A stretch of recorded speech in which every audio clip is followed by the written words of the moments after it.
Hello, नमस्ते and welcome. आपका स्वागत है इंडियन एक्सप्रेस के एनालिसिस में। और आज हम 31 अक्टूबर का जो पेपर आया है इंडियन एक्सप्रेस का, उसका एनालिसिस करेंगे। और जैसा कि हम हमेशा पहले न्यूज़ पढ़ते हैं, सबसे इम्पोर्टेंट एक बार हेडलाइंस के जैसे, और फिर हम उनका एक्सप्लेनेशन लेते हैं।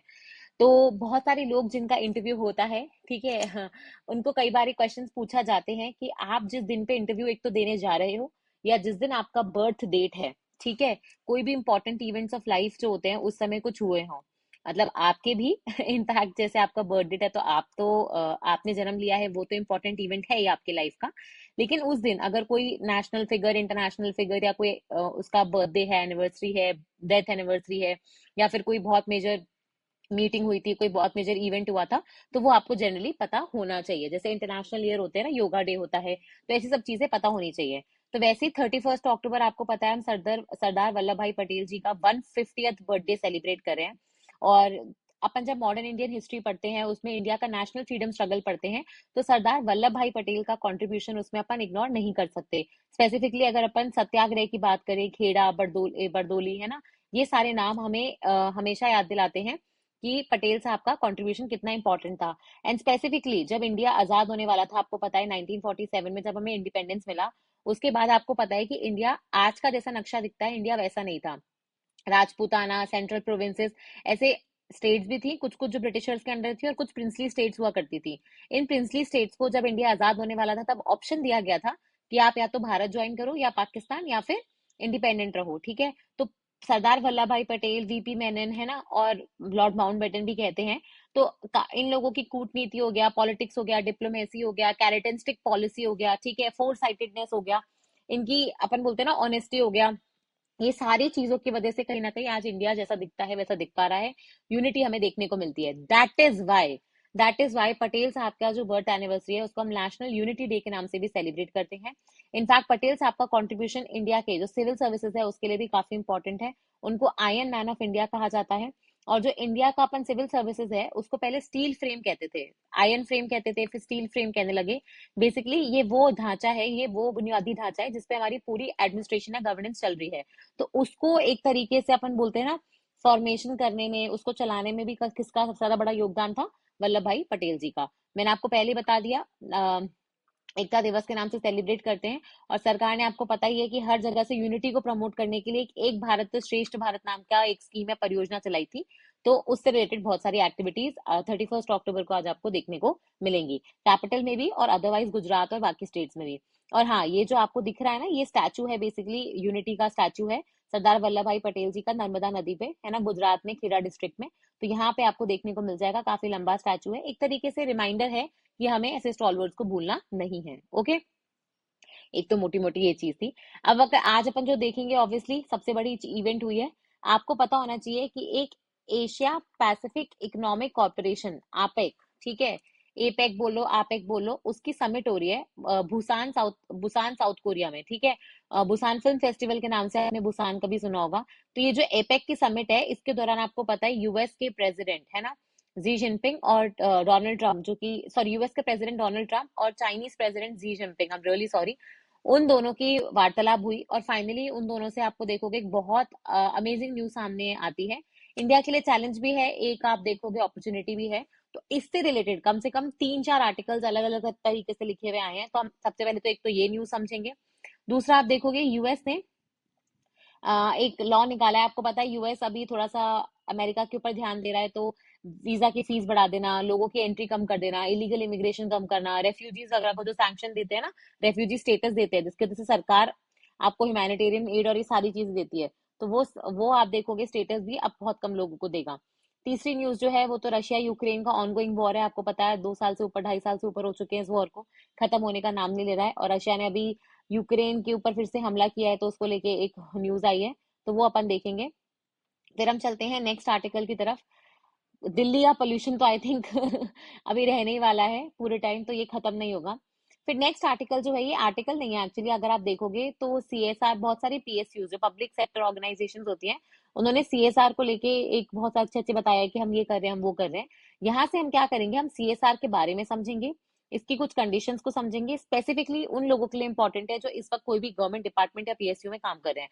तो सीएसआर क्या होता है, क्यों होना चाहिए, इसका ऑब्जेक्टिव क्या है, इसके फायदे क्या है, इसके नुकसान क्या है, ये सब मैं आपको इस आर्टिकल में समझाऊंगी, कुछ एविडेंसेस के थ्रू और कुछ ऑब्वियसली इंटरव्यू पर्सपेक्टिव से, ताकि आपको बोलना आए। अगर आपसे कोई पूछे व्हाट इज सीएसआर, तो आप एग्जैक्टली बोल सको कि सर सेक्शन 1। वैसे तो सीएसआर का मतलब क्या होता है, और वैसे हमारी जो कंपनीज एक्ट है उसके अंदर लीगली क्या डेफिनेशन दी गई है। तो इससे पता लगता है कि आप हर चीज से मतलब ताल्लुकात रखते हो, आपको पता है हर चीज क्या चल रही है। एक है ना, ये आपको डिजिटल अरेस्ट में मैंने कुछ आर्टिकल्स पढ़ाए थे पिछले कुछ दिनों में, तो उसी से रिलेटेड एक ये जमतारा वाला पूरा लिंक निकला है। इसमें मुझे बस थोड़ा सा एक एंगल समझाना है आपको कि ऐसा भी हो रहा है। और साइबर सिक्योरिटी से रिलेटेड एक दो न्यूज है, वो अपन देखेंगे। इसके बाद आप देखोगे यूएस चाइना पे ही कम से कम मैंने बोला ना 3-4 आर्टिकल्स आए हैं। दिल्ली के पोल्यूशन पे आज तक चल ही रहा है। पटेल साहब पे एक दो आर्टिकल्स है, वो अपन देख लेंगे। और एक ये वाला आर्टिकल है, आई थिंक बहुत ही अच्छा आर्टिकल, बहुत ही अच्छा एक एनालिसिस किया है। आपको पता है, चाहे आप आरएएस का मेंस दे रहे हो, यूपीएससी का मेंस दे रहे हो, या कोई भी जो मेंस देते हो जहाँ पे आपको सब्जेक्टिव आंसर्स लिखने होते हैं, वहां पे कई बार क्वेश्चंस आते हैं क्रिटिकली एनालाइज, डिस्टिंग्विश, डिफरेंस, है ना, डिफरेंशिएट, डिस्कस। तो उसमें क्या होता है, आपको कोई भी टॉपिक के दो पहलू लिखने होते हैं, पॉजिटिव और नेगेटिव, करेक्ट है। तो आपको pros and cons, advantage disadvantage, ये सारी चीजें बतानी होती हैं। तो अभी क्या हो रहा है कि पाकिस्तान की जो इमेज है, अभी प्रेजेंटली पाकिस्तान की क्या सिचुएशन है, इकोनॉमिकली, जियो पॉलिटिकली, है ना, हर तरीके से पाकिस्तान किस तरीके से है, तो उस पे लेके एक प्रोज एंड कॉन्स का आर्टिकल बनाया कि पाकिस्तान का रिवाइवल हो रहा है क्योंकि उसके रिलेशन सुधर रहे हैं। वहीं दूसरी ओर बोल रहे हैं कि ये जो रिवाइवल है ये लॉन्ग टर्म नहीं है, क्योंकि ये सिर्फ एक ट्रांजैक्शनल बेसिस पे है। तो दोनों ने अलग अलग व्यूज लिखे हैं, बहुत ही डिस्टिंग्विश पर्सनालिटीज ने लिखे हैं। एक तो आप देखोगे लेफ्टिनेंट कॉलोनल रह चुके हैं, और दूसरे जो हैं वो इंटरनेशनल अफेयर्स के प्रोफेसर हैं डेलावेयर में, है ना, यूएस में। तो काफी लर्नेड पर्सन ने ये आर्टिकल लिखे हैं। फिर एक आप देखोगे जहां इंडिया यूएस के बीच में टैरिफ वॉर चल रहा है, वहां पे एक नया चीज हमें देखने को मिला है कि जो इंडिया द्वारा ईरान के साथ मिलकर ये छाबार पोर्ट बनाया जा रहा था, उससे रिलेटेड कोई न्यूज आई है तो वो हम देखेंगे। फिर एक नेशनल एजुकेशन पॉलिसी में पिछले कुछ दिनों में मैंने आपको बताया कि दिल्ली सरकार काफी कुछ करिकुलम में चेंज करना चाहती है ना। बच्चों का एडमिशन जो होगा फर्स्ट क्लास में, वो सिक्स जब वो 6 साल के हो जाएंगे तब से ही हो पाएगा। उसमें भी बाल वाटिका 1 2 3 करके डालना चाहती थी। फिर पीएम पोषण अभियान के बारे में अपन ने कल पढ़ा था कि कैसे बहुत सारी स्टेट्स बोल रही है कि इसको, इसमें ब्रेकफास्ट इंक्लूड किया जाए। तमिलनाडु ने ऑलरेडी इसको इंक्लूड कर ही लिया है ब्रेकफास्ट में, करेक्ट है। तो वैसे करके आप देखोगे ये आया है। और अपने नेक्स्ट सीजीआई के ऊपर न्यूज आई है कि नेक्स्ट सीजीआई कौन बनेंगे और उनका हम्बल बैकग्राउंड उसके बारे में है। और ये एक बहुत इंपॉर्टेंट न्यूज है, क्योंकि आपको रिसेंटली पता होगा कि ट्रम्प जब मिलने गए थे प्रेसिडेंट जी जिनपिंग से, तो उसके पहले उन्होंने पता है न्यूक्लियर वेपन्स की टेस्टिंग करने का ऑर्डर दिया था यूएस में। मतलब कितना रैंडम है ये कि एक तरफ तो आप पीस टॉक करने जा रहे हो, ट्रेड डील करने जा रहे हो, और दूसरी तरफ अपने सबसे बड़े राइवल से मिलने के पहले आप बोल रहे हो कि न्यूक्लियर वेपन की टेस्टिंग कर लेना कि ठीक ठाक है या नहीं है। तो न्यूक्लियर टेस्ट के बारे में यहाँ पे एक छोटा सा आर्टिकल है, वो हम जरूर देखेंगे। और ऑब्वियसली फिर आसियान के बारे में, क्योंकि आसियान एज अ समिट अभी हुई है, तो उसके बारे में थोड़ा जानना, आसियान कंट्रीज के बारे में, आसियान एज अ ग्रुपिंग के बारे में, और बाकी लोग उससे क्या सीख सकते हैं। तो ये मेजर मेजर हेडलाइंस थी। काफी अच्छा न्यूज़पेपर था, इनफैक्ट इसको एनालाइज करने में मुझे भी थोड़ा टाइम लग गया, और मैंने थोड़ा एक्स्ट्रा इन्फॉर्मेशन यहाँ पे डाल दिया है ताकि आपको फायदा रहे। ओके, तो अब हम शुरू करते हैं। पहली चीज तो आप देखोगे सरदार वल्लभ भाई पटेल जी पे आर्टिकल है, ठीक है, नेशनल यूनिटी डे के बारे में है। यहाँ पे बहुत सारे ग्रुप्स ने, ऑर्गेनाइजेशंस ने, कॉर्पोरेट्स ने उनके मतलब एडवर्टीजमेंट्स निकाले हैं। बट अपन ने शुरू में जो मेजर मेजर चीज थी वो देख ली। और एक है ना, सर वेंकैया नायडू के द्वारा, जो कि अपने एक्स वाइस प्रेसिडेंट रहे हैं, उनके द्वारा ये आर्टिकल लिखा गया है कि कैसे सरदार पटेल जी को लिटरली मतलब वो हमारे ऊपर ना कर्जा देके गए हैं, क्योंकि उनके बिना आज जैसा हम अपना नेशन देखते हैं, जैसा हम भारत देख रहे हैं आज, इंक्लूसिव है, यूनाइटेड है, वैसा होता ही नहीं। क्योंकि उनकी वजह से आप देखोगे जो इतनी सारी प्रिंसली स्टेट्स थी वो फाइनली इंडिया के साथ आई। उनका जो विजन था, उनका जो होता है ना करेज था, साहस था, नेशनलिज्म था कि सब कुछ नेशन के प्रति है। इनफैक्ट 1946 में उनको एक मौका मिला था कांग्रेस का प्रेसिडेंट बनने का, ठीक है। उस समय आप देखोगे, आपको पता है प्रेसिडेंट बनने के लिए कांग्रेस में वोटिंग होती थी। तो उनको ये पता था कि अगर वो इलेक्शन में खड़े हुए तो वो जीत जाएंगे, और उस समय जो कांग्रेस का प्रेसिडेंट बनेगा वो आगे आने वाले आजाद भारत का प्राइम मिनिस्टर भी बनेगा। लेकिन फिर भी चाहे उनके कितने भी डिफरेंसेस थे, चाहे नेहरू जी के साथ थे, चाहे गांधी जी के साथ थे, उन्होंने हमेशा नेशन को फर्स्ट उस प्रायोरिटी पे रखा। और उन्होंने इलेक्शन लड़े ही नहीं, उन्होंने नेहरू जी को इलेक्शन लड़ते हुए जीतने का वो दे दिया, ताकि वो फर्स्ट प्राइम मिनिस्टर बन सके। वैसे आप देखोगे कि उनके दिल में गांधी जी के आइडियाज के लिए बहुत इज्जत थी, सत्याग्रह फॉलो करते थे, वो बैरिस्टर थे, पढ़ के आए थे बाहर से। लेकिन फिर भी आप देखोगे जब उन्होंने देखा कि गांधी जी ने एक मुहिम छेड़ी है सत्याग्रह की, बॉयकॉट की, है ना, फॉरेन गुड्स को, उन्होंने वो फॉलो किया। उन्होंने खुद का जो अटायर था, जो वेस्टर्न था, उसको छोड़ के फिर वो भी धोती कुर्ता इन सब में आ गए। इनफैक्ट गांधी जी ने जब सत्याग्रह ऑर्गेनाइज करे तो उन्होंने भी गुजरात में वो पूरा जो अपना खेड़ा सत्याग्रह हो गया, फिर बरदौली सत्याग्रह, वो सब उन्होंने लॉन्च किया। बरदोली में तो इनफैक्ट उनको सरदार का टाइटल भी दिया गया था। ठीक है, विमेन के लिए उन्होंने काफी लड़ा, फार्मर्स के लिए लड़ा, पीजेंट्स के लिए लड़ा। इनफैक्ट आप देखोगे कि उनके गांधी जी के साथ काफी सारे स्ट्रॉन्ग डिसएग्रीमेंट भी थे। वो गांधी जी के सबसे बड़े फॉलोअर भी थे, पर डिसएग्री भी करते थे उनके साथ कई कई बातों पे, मतलब एडमिनिस्ट्रेशन को लेके, रनिंग को लेके। वैसे आप देखोगे नेहरू जी के साथ भी उनकी अच्छी दोस्ती भी थी, पर डिसएग्रीमेंट भी थे कि भाई फॉरेन पॉलिसी को लेके, जम्मू कश्मीर को लेके। लेकिन उन्होंने हमेशा नेशन को सबसे ऊपर रखा। इनफैक्ट आपको पता है कि तीन बड़ी बड़ी स्टेट, जब अपन पोस्ट इंडिपेंडेंट इंडिया पढ़ते हैं तो अपने को पता है तीन प्रिंसली स्टेट्स, एक तो जूनागढ़, एक हैदराबाद और एक कश्मीर, है ना। इन तीनों ने आप देखोगे इंडिया को ज्वाइन करने से मना कर दिया था। तो इनमें कैसे आप देखोगे सरदार पटेल जी की जो पूरे अपन बोलते हैं ना डिप्लोमेसी थी, उससे हम फाइनली इन तीन स्टेट्स को भी इंडिया में मर्ज कर पाए। हैदराबाद में आपने ऑपरेशन पोलो लॉन्च किया था। जम्मू कश्मीर में तो आपको पता ही है उन्होंने अटैक किया था, उसके बाद पाकिस्तानी साइड से जो अटैक हुआ था, उसके बाद हमने इंस्ट्रूमेंट ऑफ एक्सेशन साइन किया था। और फिर हम देख रहे हैं जूनागढ़ में तो रेफरेंडम हुआ था। जो भी हुआ अल्टीमेटली ये था कि इंडिया आज जैसा दिख रहा है उसमें सरदार पटेल जी का कंट्रीब्यूशन सबसे ज्यादा है। तो ये हमारे एक दो आर्टिकल्स यहाँ से कवर होते हैं। फिर हम चलते हैं दूसरा आर्टिकल के ऊपर, I think very very important, क्योंकि आधा न्यूज़पेपर इससे भरा हुआ है कि बुसान साउथ कोरिया में हमारे ट्रम्प साहब चाइनीज प्रेसिडेंट जी जिनपिंग से मिले। और वहां पे फाइनली फाइनली मैं बोल रही हूँ दो कंट्रीज के बीच में एक ट्रेड डील दिखने को आई। मतलब ये ट्रेड वॉर जो ट्रम्प साहब ने खुद अपनी पहली प्रेसिडेंसी में शुरू किया था चाइना के अगेंस्ट, 250% टैरिफ, 300% टैरिफ, ऐसे ऐसे लगा लगा के चाइना से इंपोर्ट कम कर दिया। चाइना को जो माल बेचते थे वो लोग, ठीक है, वो कम कर दिया। तो वो सारी चीजें करने के बाद फाइनली एक डील आती है। उस डील में ये हुआ है कि चाइना के ऊपर जो टैरिफ लगे हुए थे 57% वगैरह के, वो अभी 10% कम करके, मतलब 10% कम कर दिए हैं। देखो 57 से 47 पे आ गए हैं। और उसके बदले चाइना ने प्रॉमिस किया है कि वो यूएस से कुछ, जैसे होता है ना, यूएस में आपको पता है सोयाबीन बहुत उगता है, तो सोयाबीन हो गया और ऐसे एक दो फार्म प्रोड्यूस है, तो उसकी क्वांटिटी फिक्स कर दी है कि इतना सामान चाइना यूएस से खरीदेगा ही खरीदेगा, ताकि उनके भी एक्सपोर्ट्स हो। दूसरा, चाइना ने बोला है कि चाइना के यहाँ से ना एक फेंटेनिल ट्रेड चलती है जो इलिसिट है, मतलब ये एक ओपियोइड ड्रग है जो बहुत सारे ड्रगिस्ट जो होते हैं ना, जो एडिक्ट होते हैं, वो यूज करते हैं।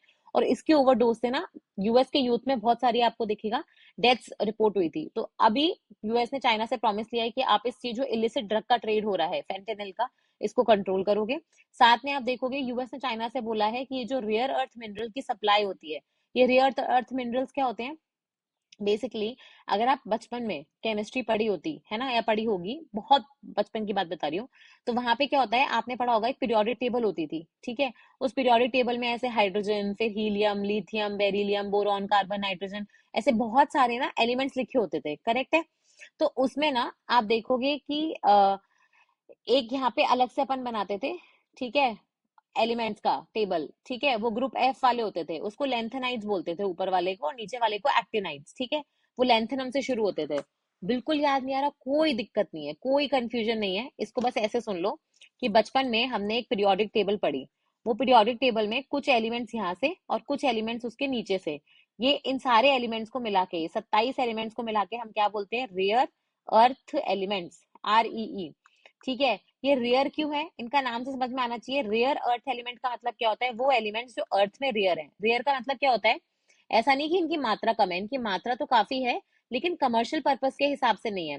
आप कोई चीज को कमर्शियली कब ले पाओगे, जब आप देखोगे वो एक ही जगह पे बहुत सारी इकट्ठी क्वांटिटी में मिले। अगर वही चीज उतनी ही क्वांटिटी में लेकिन बिखरी में मिले, तो फिर आप उसको कमर्शियल प्रोड्यूस नहीं कर पाते, बहुत दिक्कत आती है।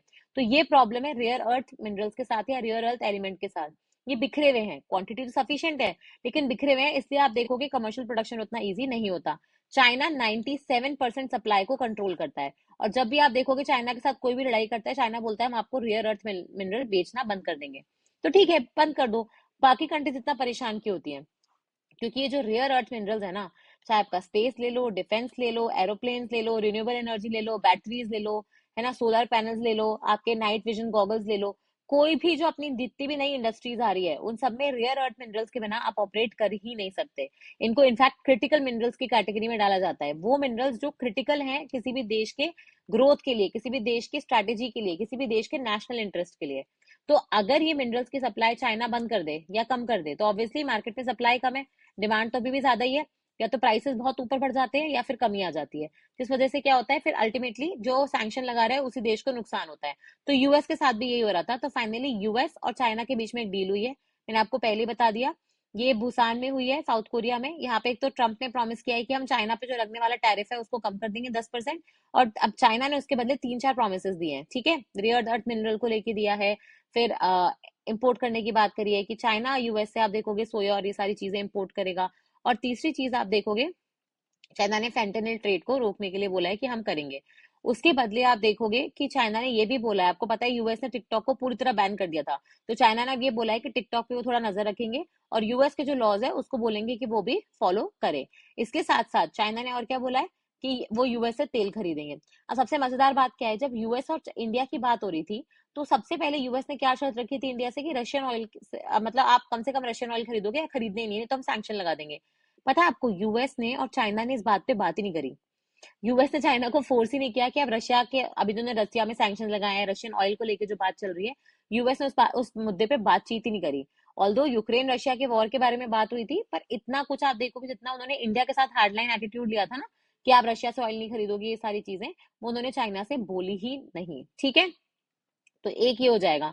और साथ में याद रखना कि यूएस क्या करता था, किसी भी अगर उसको रोकना है कि आप है ना यहाँ पे ऐसे नहीं करोगे वैसे नहीं करोगे, तो वो उन्होंने क्या करा है कि चाइनीज फर्म्स पे ना वो ऐसे बैन लगा देते थे, ठीक है, कि वो ऐसे जो इंपॉर्टेंट टेक्नोलॉजीज होती है, नए डिजिटल टूल्स वगैरह होते हैं, वो यूएस की कंपनी से नहीं खरीद पाएंगे। अब वो भी आप देखोगे उन्होंने डिले कर दिया है। तो ये काफी कुछ चीजें आप देखोगे यूएस चाइना के बीच में हमें देखने को मिलती है। यहाँ पे आप देख सकते हो कि चाइना ने जो रेयर अर्थ एक्सपोर्ट थे, मिनरल्स थे, उनके ऊपर एक्सपोर्ट पे जो बैन लगा था वो हटा दिया। फिर ये देख सकते हो कि आप वो क्या करेगा, चाइना क्या करेगा। और अब यहाँ पे ये इंपॉर्टेंट पार्ट है इंडिया के लिए। भाई यूएस और चाइना की डील हुई, इसमें इंडिया कहाँ से आया? इंडिया इसलिए आया कि अब इंडिया के ऊपर लगने वाला जो टैरिफ है 25%, तो जो हमारे पर लग ही रहा था, और 25% क्योंकि हम रशिया से ऑयल खरीदते हैं, तो टोटल 50% का टैरिफ लग रहा है इंडिया के गुड्स पे। और ये सबसे हाईएस्ट अभी इस वक्त, क्योंकि इससे पहले चाइना हमसे ऊपर था 57% पे, लेकिन अभी सबसे ऊपर कौन हो जाएगा? इंडिया 50% पे, ठीक है। उसके अलावा आप देखोगे कि यूएस ने जो ये आसियान कंट्रीज है उन पे 19 से 20% ही लगाया है, वियतनाम पे कुछ 19 है, बाकी सारे देशों पे 20% का टैरिफ है, तो उन पे भी कम है, ठीक है। चाइना पे ऑलरेडी कम हो जाएगा। प्लस आप देखोगे कि यूएस जो है वो इंडिया को, है ना, कैसे देखता है, आसियान को कैसे देखता है, China+1, कि चाइना के आजू बाजू के नेशन है, ठीक है। तो पॉइंट यही है कि बेसिकली चाइना जो है, देखो अल्टीमेटली हुआ क्या, दो सुपर पावर बैठी और उन्होंने अपना काम सुलझा लिया, अपना उल्लू सीधा कर लिया, ठीक है। हम इंडिया, अगर आप देखोगे चाइना चाइना का कितना प्रोडक्शन हो रहा है, उसमें से वो कितना माल यूएस को एक्सपोर्ट दे रहा है, तो उसका अगर आप, दो चीजें होती है, एक तो होता है परसेंटेज, कि भाई आपने 100 प्रोड्यूस किया, उसका आपने कितना परसेंटेज एक्सपोर्ट किया, और उस परसेंटेज एक्सपोर्ट में से भी आपने यूएस को कितना किया, आपने निर्यात कितना किया यूएस को। और दूसरा होता है कि आपका नंबर कितना है, वॉल्यूम कितना है, मतलब पैसे के मामले में कितना है। तो पैसे के मामले में ऑब्वियसली अगर आप देखोगे तो यूएस चाइना का ट्रेड बहुत आगे है इंडिया से, ठीक है। पर अगर आप बात करोगे कि भाई सपोज करो कि चाइना 100 कुछ बनाता है, तो उसमें से कितना परसेंटेज वो यूएस को एक्सपोर्ट कर रहा है? सिर्फ 12, यानी टोटल एक्सपोर्ट का सिर्फ 12% यूएस को है, जबकि इंडिया के टोटल एक्सपोर्ट का यूएस 20% क्लेम करता है। तो जैसे ही आप देखोगे यूएस ने टैरिफ लगाया, ये एक्सपोर्ट के नंबर हमारे कम हो गए, हमें एक डिक्लाइन देखने को मिला, ठीक है। और ऊपर से वियतनाम और आसियान जैसी कंट्रीज तो रेडी बैठी है कि जैसे इंडिया से डिक्लाइन होगा यूएस का ट्रेड, वैसे ही आप देखोगे उस मार्केट को वो फिल कर देंगी। तो जहां चाइना के एक्सपोर्ट तो आप देखोगे यूएस में बढ़ रहे हैं, जबकि आप देखोगे वो भी रशिया से तेल खरीद रहा है, वो तो उल्टा है यूएस का और ज्यादा दुश्मन है ज्यादा देन इंडिया। पर फिर भी चाइना के एक्सपोर्ट जो है, उसका तो निर्यात है यूएस को, वो बढ़ रहा है। 2025 की बात है, मई से सितंबर में 28 से 34 हो गया, जबकि इंडिया का आप देखोगे घट गया 37%, 8 से हम $5.5 बिलियन पे आ गए, ठीक है। और इसके अलावा याद रखना, देखो यू चाइना जो है ना, बाजार में जो अपन ये पैरासीटामोल वगैरह खाते हैं, उसमें जो ये अपन बोलते हैं ना कि एक तो होती है कवरिंग, और एक होता है मेडिसिन में एपीआई, जो एक्चुअली में काम करता है, जो मेडिसिन का काम कर रहा है उसके ऊपर तो कवरिंग होती है। तो ये एपीआई का मार्केट भी कौन कंट्रोल करता है? चाइना, ठीक है। चाइना के पास तो ह्यूज कार्बन क्रेडिट भी पड़े हुए हैं। तो वो सारी चीजों को देखते हुए आप देखोगे यूएस चाइना में बात वार्तालाप हुई थी। फिर आप देखोगे ये एक क्वेश्चन आता है, ये लास्ट ईयर यूपीएससी के मेंस में भी पूछा गया था कि वाटर की जो क्वालिटी होती है उसको इम्प्रूव करने के लिए कौन कौन सी टेक्नोलॉजी यूज कर सकते हो। तो वहां पे आता है जैसे वेस्ट ट्रीटमेंट प्लांट हो गए, जिसको हम लोग सीवेज ट्रीटमेंट प्लांट भी बोलते हैं। इसका मतलब क्या होता है, ये जो आपका सीवेज होता है इसको क्लीन कर दो, ठीक है। ऑल्दो उसमें बहुत सारे स्टेप्स लगते हैं, 3 स्टेप्स लगते हैं, एक में फिजिकल, एक में बायोलॉजिकल, एक में केमिकल, ऐसे अलग अलग तरीके से आप फॉलो करते हो। और तब जाके आपके सीवेज से जो पानी निकलता है उसमें से पानी और आपका जो सॉलिड वगैरह है, इम्प्योरिटी है, वो अलग कर लेते हो, और जो पानी है फिर उसको आगे और पर्पस के लिए यूज कर सकते हो। तो हुआ क्या था कि हमारे यहाँ पे दो एजेंसीज हैं, एक तो एक सेंट्रल पोल्यूशन कंट्रोल बोर्ड है, उसी के अंदर आप देखोगे उसने एक स्टडी कंडक्ट करवाई, और दिल्ली का जो जल बोर्ड है उसको बोला कि आप ये देखो यहाँ पे पोल्यूशन वगैरह कैसा हो रहा है, ठीक है। और दूसरी बॉडी जो है वो है बेसिकली आपकी दिल्ली पोल्यूशन कंट्रोल कमेटी। जहाँ दिल्ली जल बोर्ड ने तो बोला ये सीवेज ट्रीटमेंट प्लांट में कोई फायदा हुआ नहीं, ठीक है। 37 प्लांट्स हैं, उसमें से किसी ने भी ढंग से काम किया नहीं। मतलब देखो अल्टीमेटली क्या होता है कि आपने कुछ अंदर डाला, तो अगर आपके पास बाहर वो चीज आ रही है, आप बोल रहे हो कि रिफाइन होके आ रही है, तो उसमें जो अपने पैरामीटर्स होते हैं जैसे बीओडी के, सीओडी के, अमोनिकल नाइट्रोजन के, है ना, टोटल डिजोल्व सॉलिड्स के, फीकल क्लोरोफॉर्म के, वो उतने तो हो जितने अपने को स्टैंडर्ड में दिए जाते हैं, ठीक है। तो उतना अगर नहीं होता तो हम बोलते हैं कोई भी चीज प्रदूषित है। ओके, तो दो अलग अलग एजेंसी ने दो अलग अलग फिगर निकाले हैं, एक बोल रहा है सही है, एक बोलता है नहीं है, तो इसको लेके आप देखोगे कंट्रोवर्सी हुई थी। अब AQI के बारे में मुझे बताने की जरूरत नहीं है, आपको पता है कि दिल्ली का AQI जो है वो बढ़ता जा रहा है, एयर क्वालिटी इंडेक्स इस बार तो सबसे वर्स्ट है। और आपको पता है जैसे जैसे विंटर आएगी टेम्परेचर और ठंडा हो जाएगा दिल्ली का। दिल्ली में फनल जैसा चीज होता है जहाँ पे हवा नीचे आती है फिर फंस जाती है, ठीक है। उसके अलावा इतना बिल्डिंग, इतना कंस्ट्रक्शन, फिर पराली का जलना आसपास की स्टेट्स में, वो सारी चीजें। प्लस आप देखोगे कि दिल्ली में खुद जब ठंडा हवा ठंडी हो जाएगी, विंटर्स आ जाएंगे, तो कोई हवा नहीं चलती है, वो ठप हो जाती है। और आपको एक टेम्परेचर का इन्वर्जन देखने को मिलता है।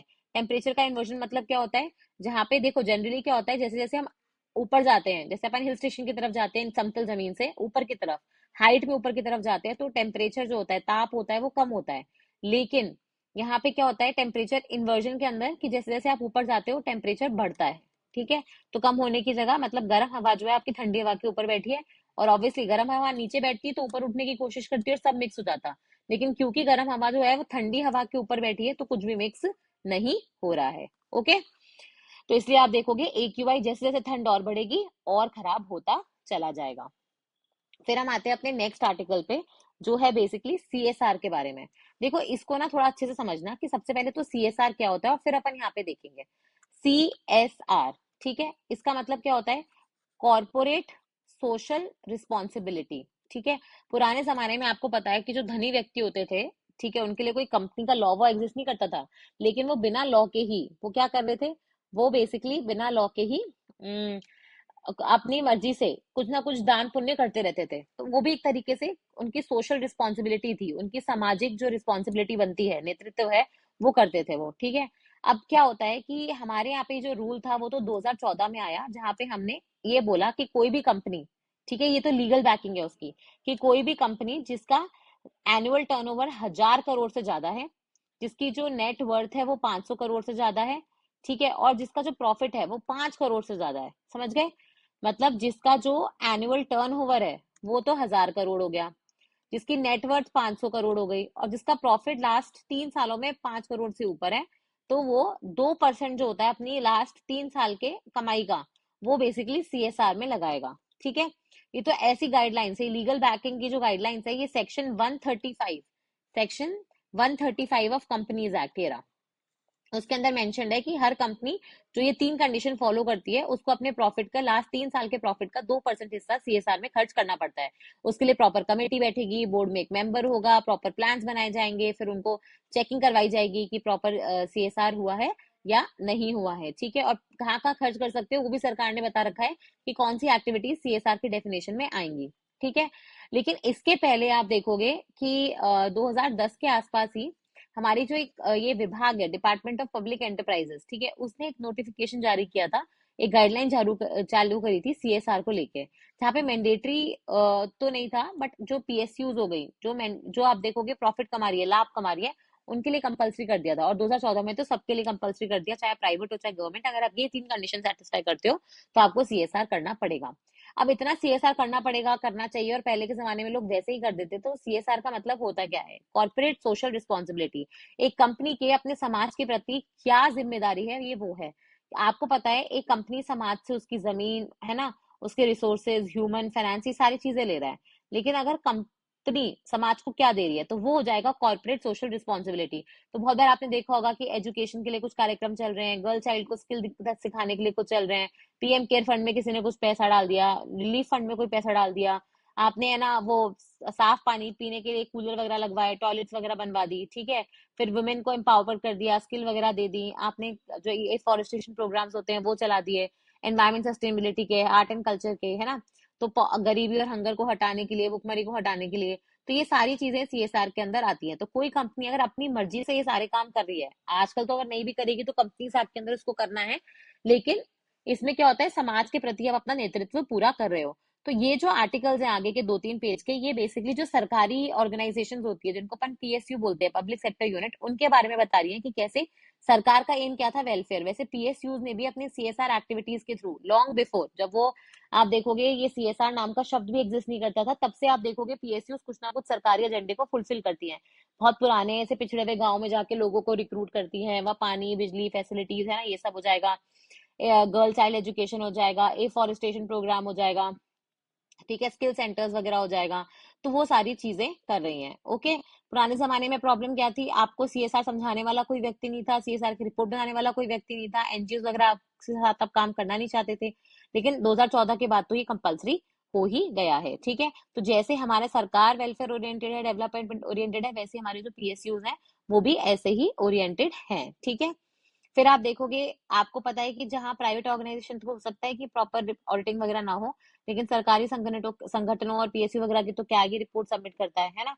तो अब यहाँ पे कुछ कुछ एग्जाम्पल दे रखे हैं, ये आपके आरएएस मेंस का बहुत इंपॉर्टेंट टॉपिक है, पर यहाँ पे कुछ कुछ एग्जाम्पल दे रखे हैं कि जैसे जम्मू कश्मीर में आपने जो यूथ थे, जो वहाँ के युवा लोग थे, उनको स्किल दी ताकि उनमें रोजगार आ सके। एनएचपीसी है ना, एनटीपीसी, ये भी बहुत अच्छा काम कर रहे हैं। इनफैक्ट इंडिया में जो फादर ऑफ सीएसआर कहलाते हैं वो है डॉक्टर भास्कर चैटर्जी, ठीक है, जिन्होंने पहली बार कोई गाइडलाइंस लेके आई थी सीएसआर के ऊपर। ओके। मैंने बताया ना, पीएसयू जैसे प्राइवेट सेक्टर सोचेगा, रिलायंस है, वो रिलायंस सोचता है कि जहां मेरी रिफाइनरी है उसके आसपास के लोगों पे ही मैं खर्चा कर दूं। आप ये देखोगे कि सीएसआर में प्रॉब्लम भी सबसे बड़ी यही है। यही मेंस का क्वेश्चन था 2018 में कि क्या सीएसआर में प्रॉब्लम है। प्रॉब्लम ये है कि 50% ज्यादा पैसा तो सिर्फ एजुकेशन और हेल्थ केयर में जा रहा है। दूसरा, ये भी उन्हीं जगहों पे खर्च हो रहा है जहां पे उस कंपनी का प्रॉपर लोकेशन वगैरह है, तो उसके आसपास के गाँव में, तो दूर दराज के एकदम पिछड़े हुए इलाकों में तो आज तक सीएसआर नहीं पहुंच रहा है।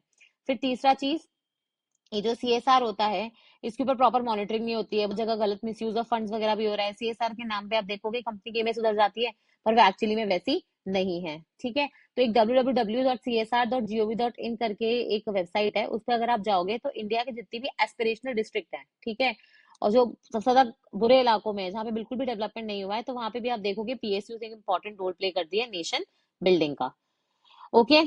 फिर यहाँ पे आप देख सकते हो, अगर अपन कंबाइन देखें तो कितना एक्सपेंडिचर हुआ है सीएसआर पे कंपनीज का मिला के, 30,000 करोड़ से ज्यादा का एक्सपेंडिचर हुआ है। ठीक है, इसमें क्या होता है कि सीएसआर के थ्रू कंपनी सिर्फ ये नहीं है कि अपनी ऑब्लिगेशन पूरी कर रही है, एम्प्लॉयज खुश रहते हैं, कस्टमर्स खुश रहते हैं, बाहर की जनसंख्या आपसे खुश रहती है, ठीक है, अदर स्टेक होल्डर्स भी होते हैं, उनको लगता है कि ये तो अच्छी चीज है।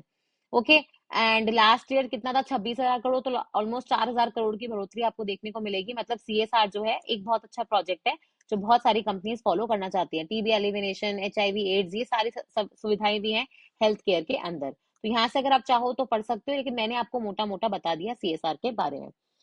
फिर हम चलते हैं नेक्स्ट आर्टिकल के ऊपर। देखो इसमें कुछ है नहीं, इसमें बेसिकली आपको पता है इतने दिनों से डिजिटल अरेस्ट जैसा चलता है, जहाँ पे कई लोग आपको बताते हैं कि हम सीबीआई से बोल रहे हैं, नारकोटिक से बोल रहे हैं, और आपको व्हाट्सएप के ऊपर कैद करके रख लेते हैं, आपको लगता है कि आप हिल नहीं सकते, और फिर आपके पैसे चुरा लेते हैं। ये तो एक मोडरस ऑपरेंडी है। अब दूसरा समझो कि आपने कभी सोचा है कि स्कैमर्स को पता कैसे लगा कि आपके बैंक अकाउंट में पैसे पड़े हैं। तो होता क्या है, ये जो इन्फॉर्मेशन है ये कोई ना कोई किसी को देगा।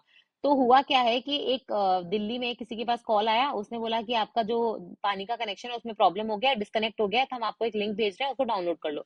जैसे उसे डाउनलोड करी, उस लिंक से उसके खाते में से 2 लाख रुपए साफ हो गए। ठीक है, और अब एक नया हमें स्कैम समझ में आया है, जहाँ पे जो लोग हैं वो क्या करते हैं, लोगों की इंफॉर्मेशन को लोगों को बेच रहे हैं। ये फ्रॉडस्टर्स और स्कैमस्टर्स को, है ना, ये जो करते हैं ना सारे काम, उनको बेसिकली वो ऐसे आपके फोन नंबर और ये सारी कॉन्टैक्ट डिटेल्स दे देते हैं, उसके बदले में पैसे ले लेते हैं, और फिर ये फ्रॉडस्टर्स बेसिकली अपना काम करते हैं। ओके। तो ये वाली चीज, जमतारा नाम की एक सीरीज भी आई थी इनफैक्ट, सबका नंबर आएगा करके, तो वो देख लेना, बहुत इंटरेस्टिंग सीरीज है। उसमें बताया है कि कैसे वो लोगों ने पूरी कम्युनिटी बना रखी है झारखंड के कोई पिछड़े हुए गांव में, तो उन्होंने 400-500 फोन खरीद के रखे हैं, बराबर कॉल करते रहते हैं, कोई ना कोई एक तो फंस ही जाएगा पूरे दिन में, है ना। तो वैसी एक चीज है।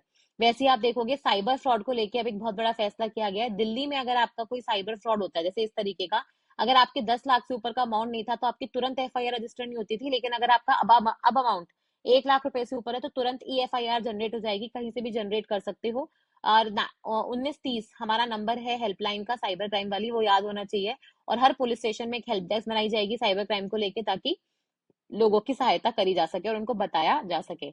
रेयर अर्थ मिनरल्स के बारे में मैंने आपको पहले ही बता दिया है, तो वो आप यहाँ से देख सकते हो, ठीक है, कि वो क्या होते हैं। 17 एलिमेंट्स हैं, उनको हर चीजों में जरूरत पड़ती है। इनफैक्ट आप देखोगे कि इनके ना मिलने से जो फाइटर जेट्स वगैरह होते हैं, फोर्ड ने तो मना ही कर दिया था कि फाइटर जेट्स वगैरह अभी बंद कर दिए जाएंगे, क्योंकि चाइना से इनपुट नहीं आ रहा था। चाइना के ऊपर जो ये डिपेंडेंसी है ना हमारी, वो हमें कोविड-19 के टाइम पे पता लगी, कि जैसे ही चाइना ने सप्लाई करना बंद कर दिया, पूरा एक तरीके से आप देखोगे मार्केट ही मतलब होता है ना सप्लाई चेन का, इधर उधर पूरे मटेरियल्स का वो ही डिस्टर्ब हो गया। और वहां से फिर एक कॉन्सेप्ट आता है रेजिलियंस सप्लाई चेन का। अब क्योंकि ये कॉन्फ्रेंस कहाँ पे हुई थी, साउथ कोरिया में, बुसान में, ठीक है। क्यों? क्योंकि एपेक की कॉन्फ्रेंस हो रही थी। एपेक क्या है, आपके सामने लिखा है, एशिया पैसिफिक इकोनॉमिक कॉर्पोरेशन। ये कब बना था? 1989 में, सिंगापुर में इसका हेडक्वार्टर है। और ये बेसिकली एक ऐसा संगठन है जिसका इंडिया हिस्सा नहीं है। इंडिया ने इसकी मेंबरशिप के लिए अप्लाई कर रखा है, बट मिला नहीं है। क्यों? क्योंकि एशिया पैसिफिक की कंट्रीज हैं इसमें, मतलब जो पैसिफिक के आसपास की कंट्रीज है ना, जो एशिया का हिस्सा है, वो इस कॉर्पोरेशन का, इस ट्रीटी का हिस्सा है। जैसे यहाँ पे आप देख सकते हो, Australia, China, Japan, south Korea. पर आप बोलोगे मैम फिर यूएसए कनाडा क्यों है? क्योंकि हमने पैसिफिक की इस साइड की कंट्रीज भी ले ली, ठीक है। तो यूएसए कनाडा, इसमें रशिया भी है। आप सोचो, चाइना है, यूएस है, रशिया है, बट इंडिया नहीं है इसका मेंबर। इंडिया ने लगा रखा है, पर इंडिया इसका मेंबर नहीं है। ये क्या करता है, एशिया पैसिफिक में इकोनॉमिक ग्रोथ करेगा, ठीक है, इकोनॉमिक कॉपरेशन कराएगा, ट्रेड के बारे में बात करेगा। तो ये सारी चीजें चलती है। तो इसी की मीटिंग के दौरान आप देखोगे चाइनीज प्रेसिडेंट और यूएस प्रेसिडेंट की मुलाकात होती है। ओके, तो यहाँ पे देखो, दो शब्द होते हैं, एक होता है फ्रीजिंग और एक होता है थॉइंग। ये आपने अपने एनसीईआरटीज में भी पढ़ा होगा, और हमने एनसीईआरटीज कवर भी करी है। तो अगर किसी ने नहीं पढ़ी है, तो 10-10 मिनट में एक एक चैप्टर खत्म कर रहे हैं, तो आप देख सकते हो। Freezing and थॉइंग। तो फ्रीजिंग का मतलब क्या होता है, जब जम जाना, और थॉइंग का मतलब होता है पिघल जाना। तो अब ये बोल रहे हैं कि यूएस और चाइना के जो रिलेशन फ्रीज हुए थे, अब वो वापस से थॉ यानी पिघल गए हैं, ठीक है। एंड ऑब्वियसली कुछ ना कुछ अनसर्टेनिटी लेके आते हैं, क्योंकि ट्रम्प साहब आज उठ के कुछ बोल देते हैं, कल उठ के कुछ बोल देंगे, एकदम अनसर्टेन एनवायरनमेंट हो जाता है। आपको पता ही नहीं है कि आपको किस कंट्री के साथ अच्छी बना के रखनी है, ठीक है। इनफैक्ट आप देखोगे कि मैंने बताया ना, इसमें रशिया के बारे में तो कोई मेंशन ही नहीं था, और रशिया को लेके हमारे साथ तो इतना हुआ अल्लाह कर रखा था, ठीक है। वैसे ही आप देखोगे, जेबिन जेकब साहब है, वो शिवनादार यूनिवर्सिटी में एसोसिएट प्रोफेसर है। उन्होंने एक आर्टिकल लिखा है यूएस चाइना रिलेशनशिप के ऊपर। तो देखो होता क्या था, पहले के जमाने में आपको लगता था कि जो पूरा वर्ल्ड है, वो उसमें कोई एक ही पावर डोमिनेट करेगी। क्यों? क्योंकि हम इसको मानते थे जीरो सम गेम। ये जीरो सम गेम के ऊपर से ही आपका एक नया कॉन्सेप्ट आया था, गेम थ्योरी करके, जिसके ऊपर इतने सारे नोबेल प्राइजेस ऑलरेडी मिल चुके हैं। तो जीरो सम गेम का मतलब क्या होता है, किसी एक का फायदा होगा तो किसी का नुकसान होना ही होना है। मतलब कोई एक चीज बढ़ेगी तो दूसरी चीज घटेगी, एक्स्ट्रा कुछ नहीं आ सकता। इसको बोलते हैं जीरो सम गेम। तो एंड एंड में आप बोल रहे हो, अगर इसके 15 मार्क्स बढ़े तो इसके 15 मार्क्स घटे, तो ये -15 और ये +15, तो अगर इसको जोड़ोगे तो ये जीरो ही आएगा। तो अंत में क्या होता है मतलब अगर आप ओवरऑल देखोगे तो कुछ नहीं हुआ, बट एक का फायदा होगा तो दूसरे का नुकसान होगा। लेकिन ये जो अपने राइटर हैं, वो ये बोल रहे हैं कि ऐसा नहीं है ना। दो सुपर पावर जो है वो साथ में बैठी है, उनके रिलेशन ऐसे ही चलते हैं, ऊपर नीचे ऊपर नीचे। इसका मतलब ये नहीं है कि जीरो सम गेम है। आपको पता है कि चाइना ने 2013 में बेल्ट एंड रोड इनिशिएटिव लाया था, जिसमें वो बोल रहे थे कि जैसे पुराने जमाने में एक उनका वो सिल्क रूट चलता था, जिसको वो कंट्रोल करते थे, है ना, जहां से चाइना से सामान यूरोप और यूरोप से चाइना आता था। बीच में आपको पता है कि जब आप हिस्ट्री पढ़ते हो, तो कुशान इस पूरी ट्रेड को, इंडिया के आसपास के हिस्से को कंट्रोल करते थे, है ना। तो वैसे ही आप देखोगे, उन्होंने एंशियंट सिल्क रूट को रिवाइव करने की बात करी थी, और 2013 में उन्होंने प्रोजेक्ट लाया था, बेल्ट एंड रोड इनिशिएटिव, जिसके अंदर अब वो क्या करेंगे, चाइना को अलग अलग जगहों से कनेक्ट करेंगे, साउथ ईस्ट एशिया के साथ, मंगोलिया, रशिया के साथ। फिर आप देखोगे China Pakistan economic corridor, China Myanmar economic corridor, ठीक है। फिर यहाँ से आ जाएगा कि यूरोप की कंट्रीज के साथ जुड़ना चाहते हैं, फिर यहाँ पे नीचे अफ्रीकन कंट्रीज के साथ जुड़ना चाहते हैं। तो इस तरीके से आप देखोगे बेल्ट एंड रोड इनिशिएटिव बनाया था। और अभी आपको पता है कि चाइना ने global governance initiative, global security initiative, क्योंकि आपको पता है कि United states, world bank, United nation, world bank, WTO, सब आप देखोगे यूएस या वेस्ट डोमिनेटेड है। तो जब ये इंस्टीट्यूशन नीचे जा रहे हैं, तो चाइना अपने अलग से इंस्टीट्यूशन खड़े करना चाहता है, ठीक है। इसके अलावा आपको पता है कि चाइना जो है वो 9 डैश लाइन मानता है साउथ चाइना सी में, और ये बोलता है कि ये पूरा हिस्सा हमारा है। इस वजह से तो आपको पता है, स्पार्टली, पारासिल, अपने वाले आइलैंड्स के नाम सुने होंगे, है ना। तो वो भी कहीं ना कहीं वहीं देखने को मिल जाएंगे, जिसपे चाइना हड़प के बैठा है। तो ये जो साउथ चाइना सी में उसका अग्रेशन है, इसको लेके तो आप देखोगे फिलीपींस ने कंप्लेन भी करी थी, कहाँ पे, परमानेंट कोर्ट ऑफ आर्बिट्रेशन में। और फिलीपींस जीता भी था, चाइना को ऑर्डर किया गया था कि आप ऐसा नहीं कर सकते हो, बट फिर भी ऑब्वियसली ज्यादा कुछ हुआ नहीं है, ठीक है। और ट्रम्प प्रेसिडेंट है इस बार, हमें पता ही है। और इनफैक्ट आप देखोगे कि देखो चाइना जब शुरू में ग्रो हो रहा था तो माओ जेडोंग ऑब्वियसली कम्युनिज्म को फॉलो किया उन्होंने, लेकिन उन्होंने अपना आइडल किसको बनाया कि हम इसके तर्ज पे ग्रो करेंगे।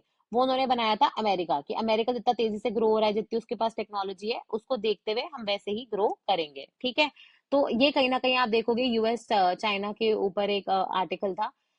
एक और आर्टिकल है यूएस चाइना को लेके, एक मिनट। अच्छा वो ठीक है, हमने ऊपर देख लिया था। तो यहाँ पे एक दिल्ली की आर्टिफिशियल रेन्स के बारे में मैंने आपको कल भी बताया था कि क्लाउड सीडिंग फेल हो गई, आर्टिफिशियल रेन हुई नहीं, क्योंकि बहुत सारी जो कंडीशन चाहिए होती है वो मेट नहीं हुई। और उसके पहले एक दिन जो 29 अक्टूबर था, उसके एनालिसिस में मैंने आपको बताया कि कैसे दिल्ली का पोल्यूशन में अगर आप आर्टिफिशियल वर्षा कर भी दोगे तो भी वो एक टेम्पररी सोल्यूशन है। लॉन्ग टर्म अगर आपको कोई सोल्यूशन चाहिए तो आपको सोर्स जो होते हैं ना वही कम करना पड़ेगा, आपको साइंस बेस्ड काम करना पड़ेगा। अगर आपने ये कृत्रिम वर्षा करवा भी दी तो ये पूरी दिल्ली में तो होगी नहीं, कुछ कुछ जगहों पे जहाँ पे बादल बन भी गए तो वहीं पे आप देखोगे वर्षा होगी। पर अपनी जो प्रॉब्लम है वो तो पूरे एनसीआर रीजन की है, मतलब दिल्ली से भी बड़े रीजन की है। तो ये फिर आर्टिफिशियल रेन से कैसे सॉल्व होगी। तो यहाँ पे जो राइटर हैं प्रतिमा सिंह, वो आप देखोगे डायरेक्टर हैं आई फॉरेस्ट में, एयर पोल्यूशन और वेस्ट मैनेजमेंट की, वो ये बोल रही हैं कि कैसे सीएक्यूएम जो होता है ना, उसको हमें ज्यादा पावर देनी पड़ेगी, फंड्स देने पड़ेंगे, स्ट्रेंथ करना पड़ेगा ताकि वो ऐसे काम कर पाए। अभी रिसेंटली इंस्टाग्राम पे एक रील वायरल हो रही थी जिसमें बोल रहे थे कि दिल्ली में जो ये पानी वाले ट्रक होते हैं, ये जहाँ पे वो रीडिंग्स आती है ना एयर क्वालिटी इंडेक्स की, उसी के आसपास बस गोल गोल चक्कर लगा रहे थे, ठीक है। तो ऐसे काम नहीं, हमें जेन्युइनली अच्छे काम करने पड़ेंगे ताकि एयर की क्वालिटी सुधरे।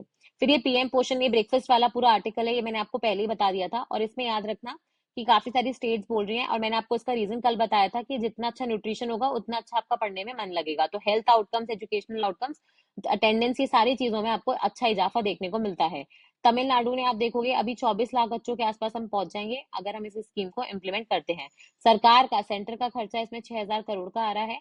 लेकिन इसमें ये बात रखना कि कई खर्चे क्या होते हैं, आपको बहुत ज्यादा फायदा देके जाता है। वैसे आपने सुना होगा जैसे हाथ धोया का कैंपेन आया था, जिसमें आप हाथ धोने को प्रमोट कर रहे थे ताकि लोगों को ये जो इन्फेक्शन होता है ना, कोलेरा, टाइफाइड, ये जो अपने बिना हाथ धोए अनहाइजीनिक कंडीशंस में रहने की वजह से होता है, उसके केसेस में आपको एक वो देखने को मिले, कमी देखने को मिले।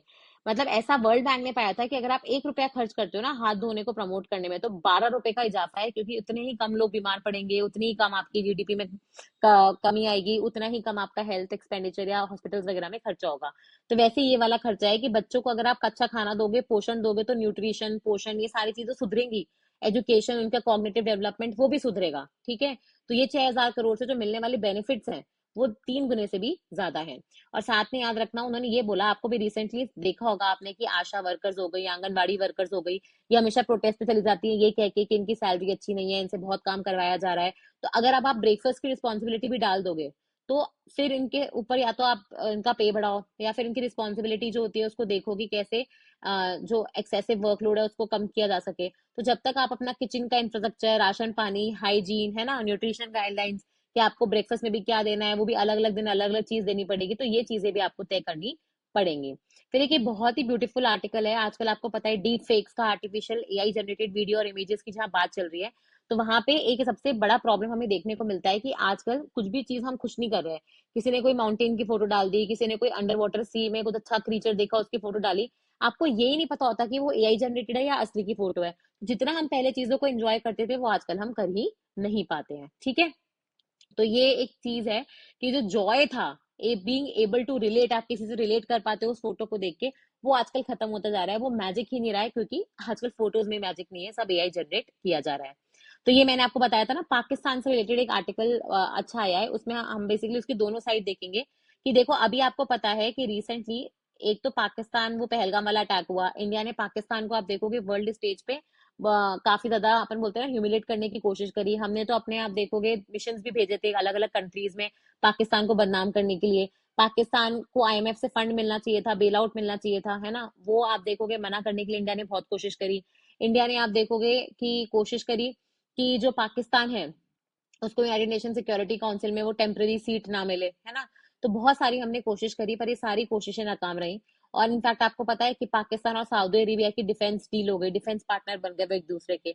आईएमएफ से भी उनको बेल आउट मिल गया, वर्ल्ड बैंक से भी उनको 40 बिलियन का लोन पैकेज मिल गया, एशियन डेवलपमेंट बैंक से भी उनको 800 मिलियन की सहायता मिल गई, यूनाइटेड नेशन सिक्योरिटी काउंसिल में भी उनको सीट मिल गई। ठीक है। इनफैक्ट आप देखोगे उनके जो रिलेशन थे गल्फ कंट्रीज के साथ, जैसे कुवैत, सऊदी, दुबई, इन सबसे उनके रिलेशन खराब हो गए थे। सबने मना कर दिया था कि हम यहाँ से लोग नहीं लाएंगे, इनके साथ इनको पैसे वैसे नहीं देंगे, है ना, कोई भी मुसीबत में। ये सारी चीजें पलट गई और ये कंट्रीज के साथ भी इनके रिलेशन सुधर गए। इनफैक्ट इंडिया की जो कोशिश थी कि जो ये एफएटीएफ होता है ना, उसकी ग्रे लिस्ट और ब्लैक लिस्ट आती है, उसमें पाकिस्तान को डलवाया जाए, क्योंकि ऑब्वियसली वो पैसा टेररिज्म को फंड करता है, तो वो भी आप हम करवा नहीं पाए, क्योंकि सऊदी अरेबिया और बाकी सारी कंट्रीज ने हमारा सपोर्ट नहीं किया। ठीक है। तो ये सब चीजें देखते हुए समझ में आता है कि, और अभी आपको पता है कि यूएस पाकिस्तान के बीच में फिर से चीजें सुधर गई हैं, उनके बीच में डीलिंग हो रही है। इनफैक्ट आप देखोगे पाकिस्तान के जो रिलेशंस है रशिया के साथ भी सुधर रहे हैं। पाकिस्तान रशिया से जेट्स खरीदने वाला है। ठीक है। तो इसका मतलब क्या है, पाकिस्तान चाइना के साथ ऑलरेडी आपको पता है चाइना पाकिस्तान इकोनॉमिक कॉरिडोर चल ही रहा है, तो चाइना के साथ आप देखोगे पाकिस्तान के ठीक ठाक रिलेशन है। तो इसका मतलब क्या है कि जहां एक तरफ इंडिया है, जहां हम नेविगेट करने की कोशिश कर रहे हैं अपने रिलेशंस डिफरेंट डिफरेंट देशों के साथ, वहां पाकिस्तान जो है वो मजे से सारी अच्छी कंट्रीज के साथ अपने रिलेशन बना के बैठा है। ठीक है। तो ये तो था कि कैसे पाकिस्तान एक ट्रू चैलेंज हो सकता है इंडिया के लिए। पर इसी के ऑपोजिट एक आर्टिकल लिखा गया है, वो लिखा है कि कैसे ये जो आप अभी पाकिस्तान का रूप देख रहे हो ज्यादा लंबे टाइम तक चलेगा नहीं, क्योंकि ये ट्रांजैक्शन है। यूएस को पाकिस्तान हमेशा से कोई ना कोई, या तो अफगानिस्तान या ईरान या मिडल ईस्ट, है ना, तो इन सब चीजों की वजह से चाहिए होता था। वैसे ही सऊदी अरेबिया और पाकिस्तान ने डिफेंस की डील तो साइन करी है, लेकिन आपको पता है कि रियाद जो है, सऊदी जो है, वो अपनी इमेज बदलना चाहता है, वो एक एक्सटर्नल हेल्प चाहता है, अपनी इकोनॉमी को आप देखोगे दूसरे डायरेक्शन में स्टीयर कर रहा है। ठीक है। तो उस वजह से आप देखोगे वो पाकिस्तान को एज अ पार्टनर देख रहे होंगे। फिर आप देखोगे कि पाकिस्तान जो है कहीं ना कहीं जैसे चाइना हो गया, तो चाइना वो ये बोल रहे हैं कि चाइना जो है, चाइना ने अपना चाइना पाकिस्तान इकोनॉमिक कॉरिडोर बनाने के लिए फुल पाकिस्तान को यूज किया। आपने सुने होंगे बहुत सारे आर्टिकल्स कि इसको लगभग बनाने में $50 बिलियन का पहले खर्चा बोला था, जो बाद में बढ़ गया। अब इसके बाद प्रॉब्लम क्या हुई कि ये जो बलूचिस्तान के जगह से होके गुजरा, फिर यहाँ पे बहुत सारे प्रोटेस्ट हुए, चाइनीज लोग यहाँ पे काम करने आते थे, तो यहाँ के लोगों को भी कोई रोजगार मिला नहीं। तो और चाइना ने उसके बदले में आपको पता है कि बहुत सारे पोर्ट्स और जो एयरपोर्ट्स वगैरह होते हैं उसकी हैंडलिंग अपने हाथ में ले ली। ठीक है। उसकी डिसीजन मेकिंग पावर ले ली। तो अल्टीमेटली क्या हुआ कि पाकिस्तान की सॉवरेनिटी चाइना के पास चली गई। ठीक है।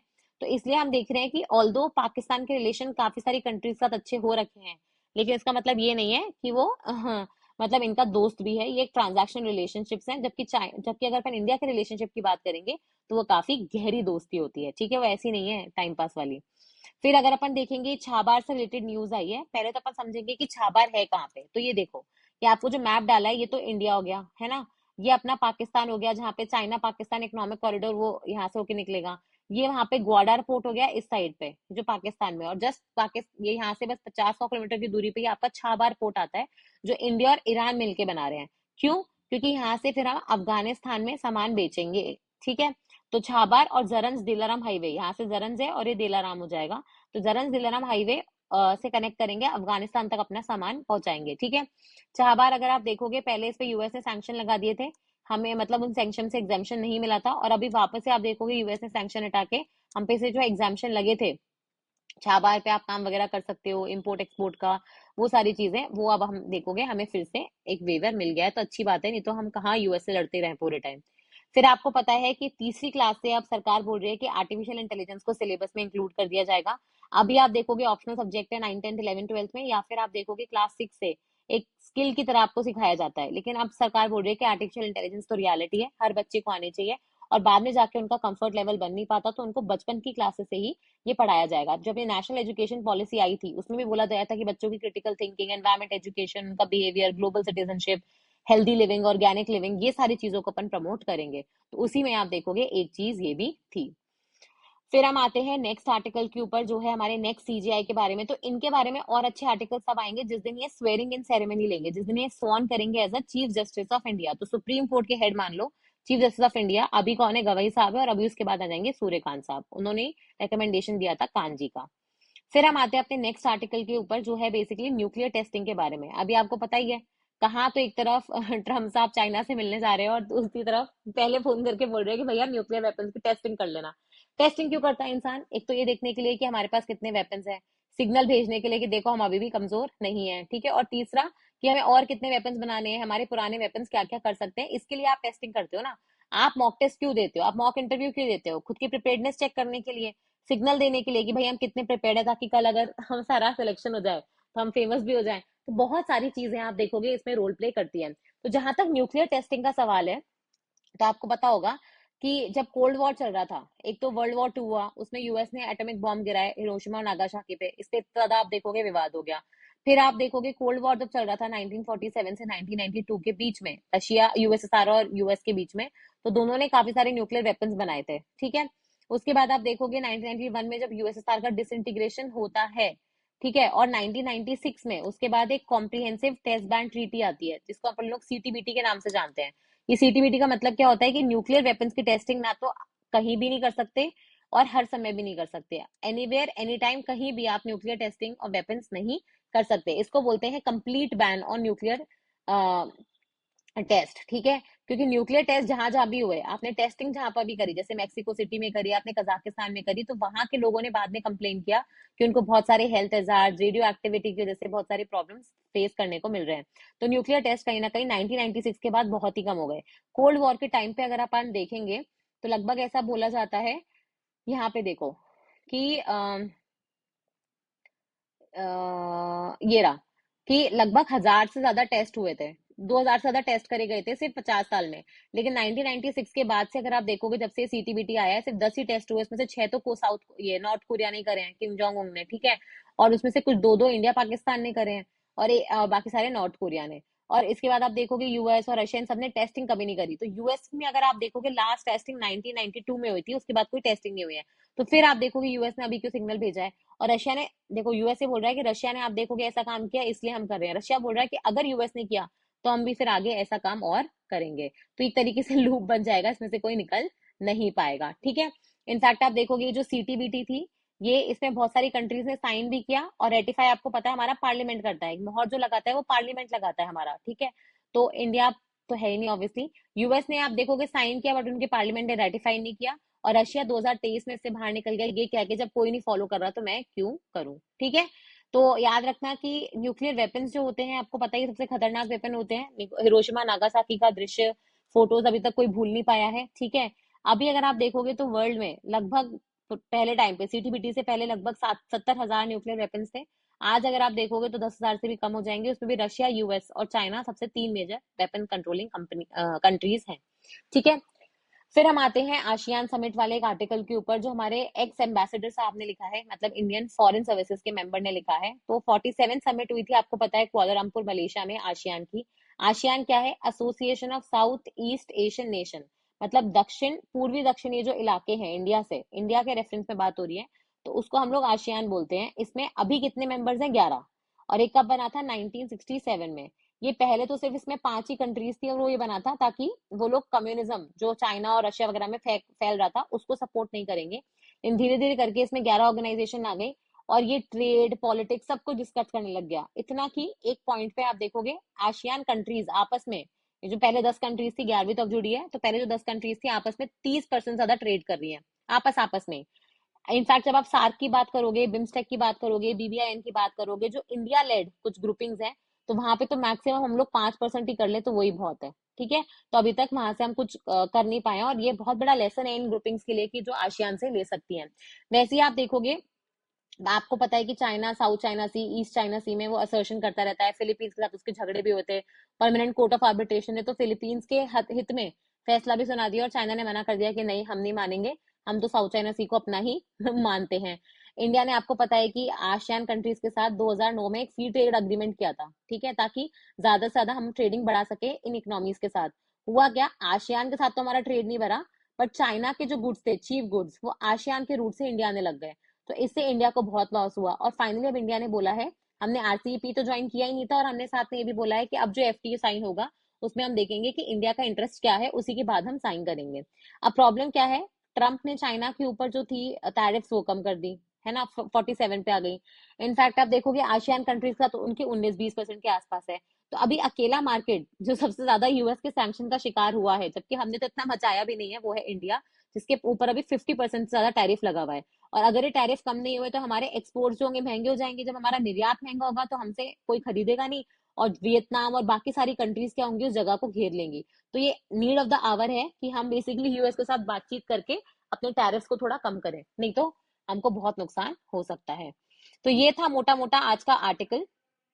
अब यहाँ पे कुछ बिजनेस न्यूज रिलेटेड है, देखो ये बहुत इंपॉर्टेंट है। पिछले कुछ दिनों में आपने देखा होगा अपनी जो ये मिनिस्ट्री ऑफ स्टैटिस्टिक्स और प्रोग्राम इम्प्लीमेंटेशन है, ठीक है, जो स्टैटिस्टिक्स वाला मंत्रालय है, ये बहुत सारी चीजें कर रही है, क्योंकि डेटा को लेके इतनी शिकायतें आती हैं। जैसे इनकम सर्वे को उन्होंने बोला था वो कंडक्ट करवाएंगे, वैसे ही आपको पता है हमारे एक तो नेशनल लेवल पे फिगर्स आते हैं, एक स्टेट लेवल पे आते हैं। जैसे नेशनल जीडीपी आता है ना, एक स्टेट का जीएसडीपी आता है, ग्रॉस स्टेट डोमेस्टिक प्रोडक्ट। वैसे अब वो बोल रहे हैं कि हर डिस्ट्रिक्ट का भी DSDP, district sorry DDP, district domestic product निकाला जाएगा। मतलब उस डिस्ट्रिक्ट से कितना आप देखोगे वहां पे कितनी मैन्युफैक्चरिंग हो रही है, वो सारी चीजें, क्योंकि अल्टीमेटली आपको पॉलिसी तो डिस्ट्रिक्ट को सोच के बनानी है ना, वहीं पे सारा एक्शन हो रहा है, वहीं से सारी आप देखोगे पॉलिसी का इम्प्लीमेंटेशन हो रहा है। तो उसके लिए आप देखोगे वो बोल रहे हैं कि हमारे पास अच्छे अच्छे सर्वेज हैं। पहले आपको पता है अनएम्प्लॉयमेंट एम्प्लॉयमेंट सर्वे हर 5 साल में होता था, जहां पे हमें बेरोजगारी की दर 5 साल में पता लगती थी। आजकल वो मंथली पता लगने लग गई है। वैसे ही आप देखोगे एक सर्वे होता है अनइनकॉर्पोरेटेड सेक्टर और अनऑर्गेनाइज सेक्टर वाला, तो उनसे भी हमें काफी सारी जानकारी मिल जाएगी और हम बेहतर पॉलिसीज बना पाएंगे। फिर वैसे ही आप देखोगे जो हमारा सीपीआई होता है, जो मैंने आपको कल की क्लास में बताया था कि कैसे इन्फ्लेशन जो होता है, इन्फ्लेशन कैसे मेजर किया जाता है, इन्फ्लेशन क्या होता है, कितने प्रकार का होता है, वो हम पहले ही देख चुके हैं। तो सीपीआई उसमें जैसे अपन बोलते हैं ना, कंज्यूमर लेवल पे आप और मैं, रिटेल लेवल पे जब हम कोई चीजें खरीदते हैं तो वहां पे कितनी महंगाई बढ़ी है ना, कितना महंगाई भत्ता डियरनेस अलाउंस आपको मिलना चाहिए, वो सारी चीजों के लिए सीपीआई बनाया जाता है। अब क्या होता है, सीपीआई को कैसे डिसाइड करोगे, तो इसमें क्या होता है, गुड्स बनाई जाती है बास्केट का, कि भाई इसमें खाना कितना है, आपका हाउसिंग कितना है, लाइट बिजली वगैरह कितना है, आपकी चप्पल चुप्पल है ना ये सब कितना है, पान टबैको वगैरह कितना है, अदर सर्विसेज वगैरह हो गया। तो बहुत जिन जिन चीजों पे लोगों का आमजन का खर्चा होता है, अब वो सारी चीजें लेते हो और फिर उनमें देखते हो कि कितनी वृद्धि आ रही है, कितना इंक्रीज हुआ है उनके प्राइसेस में, ठीक है। अब इसमें क्या होता है आपको पता है, जैसे हाउसिंग हो गया, तो अर्बन इलाकों में हाउसिंग बहुत महंगी है, आपको पता है, रेंट बढ़ते ही जाते हैं हर साल, आपकी कमाई हो ना हो रेंट वो बढ़ा देते हैं, करेक्ट है। तो अर्बन हाउसिंग अगर आप देखोगे करीबन, जैसे पूरी बास्केट है उसमें अर्बन हाउसिंग कितना है, 21% के आसपास उसका हिस्सा होता है। रूरल एरियाज में आपको पता है कि लोग गाँव में तो घर सस्ते से भी होते हैं, ज्यादा महंगे नहीं होते, तो 10% के आसपास है। और अगर अपन ओवरऑल देखेंगे तो लगभग 11-12% के आसपास बैठेगा। सॉरी, हाँ, सॉरी, रूरल एरियाज में तो हाउसिंग जीरो है, ठीक है। और ओवरऑल अगर मैं देखूं रूरल अर्बन कंबाइन करके जो सीपीआईसी एक निकलता है, उसमें लगभग 11% के आसपास अपना कॉम्पोजिशन रहता है, ठीक है। मैं कह रही हूँ मैं ये कह रही हूँ कि अपना कंज्यूमर प्राइस इंडेक्स होता है, वो इंडेक्स क्या होता है, कोई इन चीजों को देखते हुए कि भाई इन चीजों के दाम बढ़े हैं घटे हैं, उसके ऊपर बनाया जाता है। तो उसमें हाउसिंग मतलब आपका जो घर होता है, कितना रेंट वगैरह भर रहे हो, उसमें उसका भी कॉन्ट्रीब्यूशन होता है। अब हाउसिंग के जो प्राइसेस हैं आपको पता है कि वो प्रॉपरली मतलब इनकैप्चर नहीं हो रहे थे। हम लोग सरकार की जो हाउसिंग आती है ना वो देख रहे थे, पर सरकार जो आपको ये हाउसिंग रेंट अलाउंस वगैरह देती है वो आपकी पे ग्रेड से एसोसिएट होता है, उसका मार्केट से कोई लेना देना नहीं है। 9,000 रुपए में आपको 2 BHK फ्लैट जयपुर जैसी सिटी में कहीं नहीं मिलेगा, लेकिन हाउसिंग रेंट अलाउंस में आपको मिलता है। तो प्रॉब्लम ये है कि अब आपने ये सारी चीजें हटा दी और आपने एक्चुअल मार्केट की प्राइस ली, ताकि आप हाउसिंग में जो इन्फ्लेशन आ रहा है, जो रेंटल इन्फ्लेशन है, उसको कैप्चर कर सको। अब जैसे आप जब एयरटेल का 3 महीने का रिचार्ज कराते हो तो आपको परप्लेक्सिटी एआई का एक 17,000 का पैक होता है, वो फ्री मिलता है, ठीक है।